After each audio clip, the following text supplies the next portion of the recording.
Powered by the Montana Television Network. This is the 5:30 News on Q2, Montana's news leader. Good evening and thanks for joining us here on the CW Network tonight. I'm Jay Cohn. And I'm Jeanelle Slade. A Laurel man sentenced to 80 years in prison for murder will get a new trial. Back in 2014, William Cunningham slashed the throat of another man during a drunken argument over which branch of the military was best. A jury found him guilty in 2015. And now the Montana Supreme Court is ordering a new trial for the 63-year-old convicted killer. The High Court lists two main reasons for its unanimous decision. First, that District Judge Mary Jane Knisley should not have excluded alleged threatening statements that the victim, 40-year-old Nathan Horn, apparently made to Cunningham. Judge Knisley had ruled those were hearsay. And second, Judge Knisley did not allow a limited inquiry into the expert testimony of a state witness, Dr. Thomas Bennett, who conducted the autopsy. The court cited a letter from the state medical examiner, Dr. Gary Dale, stating that Bennett had mishandled several previous autopsies and given false testimony in other criminal cases. Now, there was also a third complaint filed. Cunningham claimed the jury was improperly influenced by media attention of the case, but the Supreme Court dismissed that. A Yellowstone County jury at this hour is deliberating the case against a Billings man who is accused of raping a girl that he met online. 35-year-old Marcio Mejia is charged with one count of sexual intercourse without consent. Mejia met the victim online in 2012 when the girl was 14. The girl asked Mejia for a ride home one day and claims he took her to his house and forcibly raped her. The jury has been deliberating for about 2 hours now. Mejia has been out on bond since his initial arrest back in 2015. Recycling is to many a way to maintain a healthy earth. It's also a massive industry, not just for this country, but here in Montana as well. But now the world's largest buyer of recyclables is backing out. Q2's Asia Gore shows us how that decision is sending some of your recycling to the dump. Mountains of paper, plastics, and aluminum pile high at this Billings recycling center day after day. Earth First Aid sorts and sells these recyclable materials to brokers. But first, workers must weed out the actual garbage. And we do see a lot of contamination. We go through those bins by hand every morning and pull out all the garbage and separate out all the good stuff. That contamination, like food waste, liquids, and non-recyclable materials, is the reason behind China's 2018 national sword policy, a ban on imported waste. For years, China has been the biggest importer of recyclables, repurposing plastics and paper or burning them as fuel. For plastics, I mean, it's going to be your 3 through 7s. That was a big item that was primarily being shipped to China and was being burned as fuel. They have decided to stop doing that. The other thing would be paper. They used to take what was called a mixed paper. They no longer are accepting that either. Now, Barron says those items are headed to the dump. So those 3 through 7 plastics, your tubs, buckets, trays, your clamshells, those are being landfilled currently. There are no markets that my brokers are aware of. And if you don't have anywhere for it to go and nobody's paying you for it, then therefore now it's solid waste, and that needs to be thrown away. Dusty Johnson with the Montana Department of Environmental Quality says contamination is killing the recycling industry. People don't understand that when it's contaminated, it takes somebody to clean it up. And a lot of these organizations don't have the manpower or the time, and so then they end up having to throw that material away.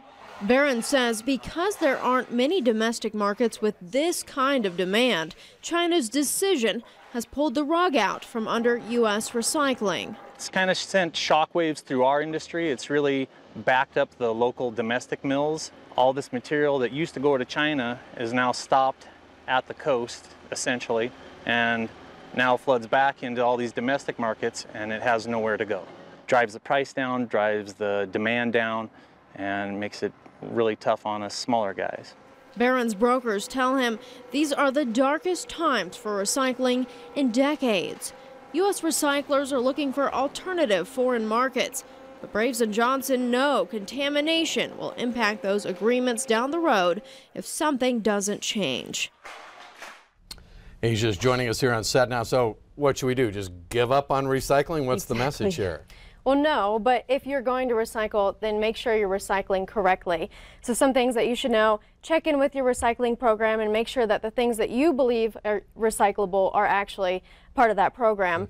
Also make sure to have your recyclables clean, so no food waste, no liquids, and also keep them separate from other things that aren't in that same group. And then finally, a rule of thumb, when in doubt, throw it out. So if you don't know if this is recyclable, it's better to throw it in the garbage than to contaminate the rest of it. All right. Thanks so much, Asia. Thanks, Asia. Well, President Trump fulfills a campaign promise to go after Chinese imports, which he says are unfair and harmful to America. Angelica Alvarez has more details for us tonight from the White House. Number one, but this is the first of many. President Trump put pen to paper, authorizing an estimated $60 billion in tariffs on a variety of items being imported from China. When they charge 25% for a car to go in, and we charge 2% for their car to come into the United States, that's not good. The president has ordered the government to finalize a list of products to be targeted. The move is meant to punish Chinese firms that benefit from unfair access to U.S. technology. This is a very important moment for our country in that we are addressing what is a critical area for the aerospace and defense industry, and that is protecting our intellectual property. This is the second wave of tariffs targeting China. A universal tax involving aluminum and steel takes effect Friday. The tariff actions taken by the president are necessary to defend America's essential steel and aluminum industries. But lawmakers on both sides of the aisle remain unconvinced. These tariffs pose a serious risk to our economy.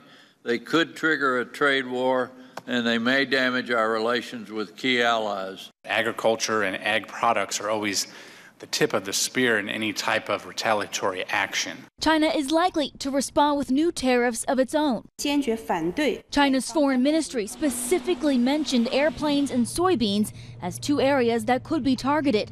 Angelica Alvarez, CBS News, the White House. China's foreign ministry points out it is the biggest export market for U.S. soybeans and planes, and the second largest market for American automobiles and cotton. Montana Senator Steve Daines and 4 other senators are currently on a delegation trip to China and South Korea. Tariffs and trades are on the agenda.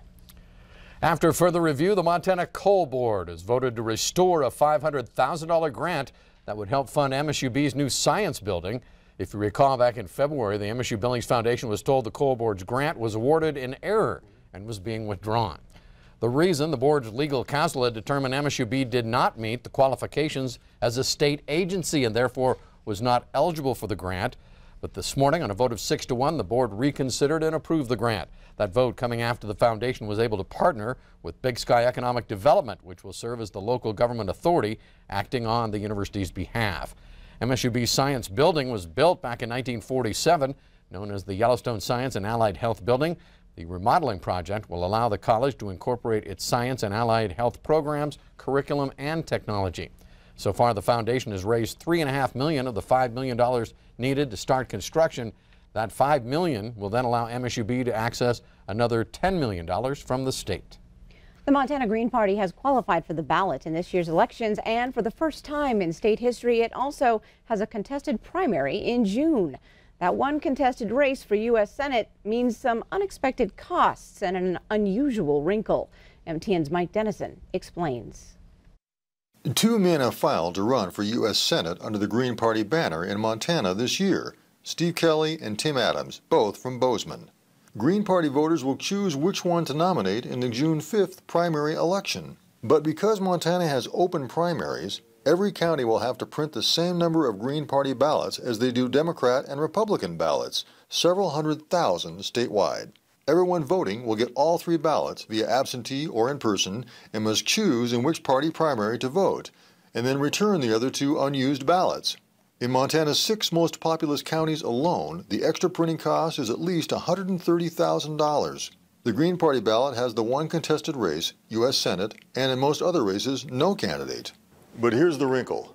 If you choose the Green Party, or any party's ballot for that matter, you can write in candidates for the races where there is no candidate for that party. Green Party organizers are encouraging their voters to do just that in the primary, potentially qualifying more Green Party candidates for the general election in November.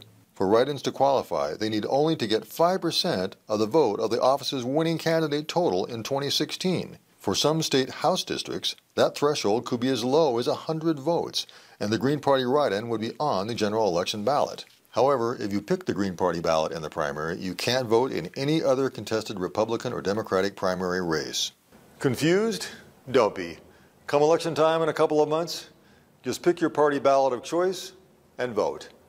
Reporting from Helena, Mike Dennison, MTN News. Thanks, Mike. Primary election absentee ballots will be mailed out just 6 weeks from now. Still ahead on tonight's 5:30 News, this Saturday, people across the nation will be walking for their lives. Coming up, we'll tell you details on the Billings March. And in sports tonight, BMP Speedway has a new name and new owners. Scott Breen has the details. And coming up in weather, well, our threat board is starting to fill up, but not just with flooding issues. We'll have some also winter issues to talk about. We'll have more on that coming your way in a few more minutes. You're watching MTN News with Jay Cohn and Jeanelle Slade. Storm Tracker weather with Bob McGuire. And sports with Scott Breen.